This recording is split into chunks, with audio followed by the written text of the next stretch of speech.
Assalamualaikum warahmatullahi wabarakatuh. Perkenalkan, nama saya Faiza Nabila Khairunisa dari Universitas Indonesia PGRI, jurusan Pendidikan Bahasa Indonesia. Di sini saya akan membedah sebuah buku. Nah, apa sih yang ingin saya bedah bukunya? Ini dia bukunya. Buku nol. Ada yang udah pernah baca buku ini? Atau malah udah baca nih?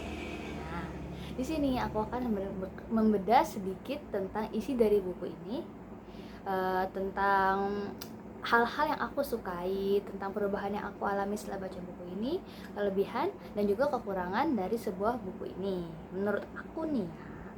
Nah, buku sendiri itu ditulis oleh William Chia dan Karin yang diterbitin oleh Transmedia Pustaka dan di yang saya punya ini adalah cetakan pertama tahun 2018. Hmm. Aku tahu buku itu sih dari IG tes_psikologi. Di sana itu banyak memposting tentang psikologi dasar manusia. Jadi ketika mereka memposting sesuatu, aku tuh sedikit tertarik dengan quotes yang mereka upload, dan ternyata quotes tersebut itu berasal dari buku nol itu. Nah, oke deh, aku langsung pembahasan aja nih ya. Di sini aku akan menceritakan sedikit tentang isi dari buku ini. Wah, gak sabar banget. Nah, buku nol sendiri ini yang bersinopsis seperti ini, agak menohok ya. Apakah kamu yakin kamu bakal sukses? Kalau jawaban kamu iya, berarti kamu so tahu. Aku tanya lagi nih ya, apa yakin kamu bakal sukses? Kalau jawaban kamu enggak, berarti kamu juga so tahu. Aku dan juga kamu adalah orang yang so tahu. Bukankah yang penting itu adalah proses belajar? Nah, sok tahu ini merupakan proses dari kita belajar. Jadi ketika kita belajar, sisakanlah sedikit rasa ketidaktahuan dan akuilah bahwa kita tidak tahu agar kita mencari tahu dan akhirnya tahu. Itu yang sinopsis dari buku itu sendiri. Nah, nol sendiri ini merupakan angka yang mungkin dalam arti tidak berarti gitu. Nol, nol, nol, nol, nol. Ketika kita tanya, kamu punya uang berapa? Nol. Hahaha, miskin. Berarti bukan punya duit gitu maksudnya. Nah, gitu. Nah, berarti kalau definisi kita itu berarti nol itu adalah angka yang gak berarti gitu. Namun satu, angka satu adalah satu. Jika ditambah dengan nol menjadi 10. Jika ditambah dengan 0 lagi menjadi 100. Jika ditambah 0 lagi menjadi 1000. Maka angka 0 ini merupakan awal dari keberartian sebuah angka dan awal dari perjuangan penulis itu sendiri gitu. Nah, penulis ini mulai semuanya itu dari angka 0 gitu. Dalam buku ini ditulis bahwa seorang yang sukses itu bisa dari bisa dari 0, bisa dari tidak menjadi apa-apa. Menurut kalian itu ya, apa sih definisi sukses itu? Apakah sukses itu adalah ketika kalian mempunyai suatu kekayaan, kalian mempunyai apartemen yang sangat mewah, kalian mempunyai sebuah resort, kalian mempunyai sebuah apartemen? Nah, definisi sukses bagi kita sendiri itu berbeda-beda. Menurut aku begini, menurut kamu begitu, menurut kalian begini. Nah, itu dia. Maka kita nggak bisa mendefinisikan sukses sesuai dengan apa yang kita pikirkan untuk orang lain gitu.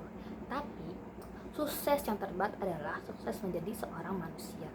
Nah, kita kan manusia, kenapa susah menjadi sukses manusia? Nah, sukses menjadi manusia maksud adalah manusia yang mempunyai rasa kemanusiaan. Kadang ada beberapa orang atau banyak gitu yang menghalalkan segala cara untuk mencapai sebuah kesuksesan dia gitu.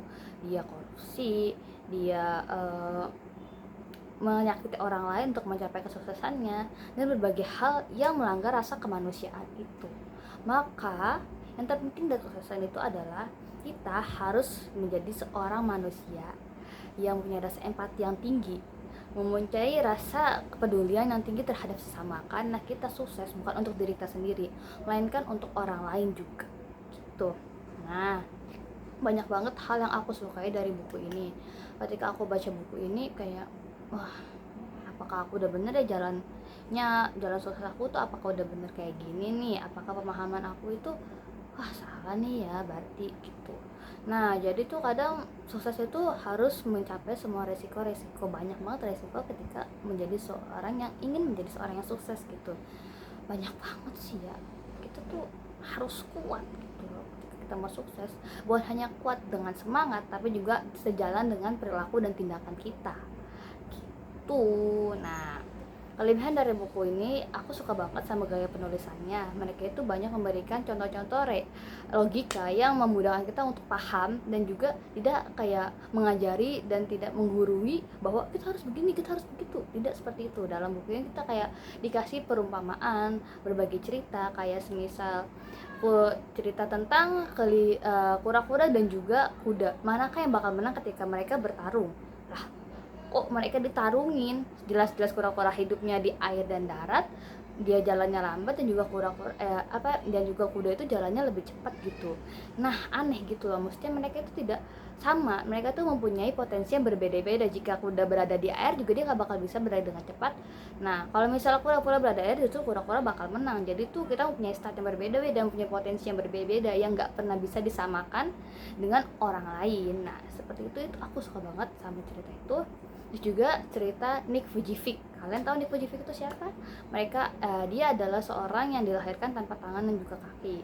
Dia itu mempunyai struggle atau mempunyai kayak dia tuh kayak semangat banget gitulah istilahnya, walaupun dia sempat berkeinginan untuk bunuh diri, namun dia ingat keluarganya, ingat orang-orang yang sayang sama dia, ingat orang-orang yang selalu mendukung dia. Maka dari itu dia sekarang sudah menjadi lulusan sarjana ekonomi, yang akhirnya menjadi lulusan sarjana ekonomi, dan juga mendirikan sebuah lembaga non profit, yaitu pokoknya dia itu lembaga non profit yang tentang without limb. Jadi itu tentang pokoknya sebuah lembaga yang mendirikan tanpa orang yang tanpa kebutuhan, kayak nggak punya anggota tubuh yang lengkap lah gitulah. Nah seperti itu. Jadi tuh semua kesuksesan itu berbagai macam caranya, berbagai macam startnya, asal kita mau dan kita bisa, seperti itu. Nah, terus juga apalagi ya gaya penulisannya menarik. Aduh aku suka banget sama buku ini. Tata letak itu cantik banget gitu loh. Misalnya ada dibuat quotes-quotesnya kayak buat kotak-kotak begitu, jadi tuh kayak cantik banget gitu. Terus juga oh iya, penulisnya juga keren banget ya. Semoga karya-karyanya tambah banyak ya. Nah kekurangannya ialah kekurangannya ialah terlalu memotivasi gitu. Terlalu memotivasi ya. Bagi saya pribadi, kadang ketika saya membaca buku motivasi, kita bakal termotivasi, tapi setelah itu kita bakal lupa, dan kita bakal, kalau misalnya nggak baca buku itu ya hilang lagi gitu loh. Jadi itu maksudnya kadang kita tuh nggak terlalu realistis, mungkin dari pembacanya aja sih yang kurang memahami, kurang bisa menanggapi apa yang ada dalam buku itu sendiri ya. Jadi itu aja menurut saya. Mungkin ada pendapat dari kalian yang berbeda dengan saya. Nah mohon maaf nih kalau misalnya ada kata-kata yang menyakiti hati atau tidak sengaja saya ucapkan. Terima kasih yang udah menonton. Selamat pagi, selamat malam, selamat siang yang udah menonton. Wassalamualaikum warahmatullahi wabarakatuh.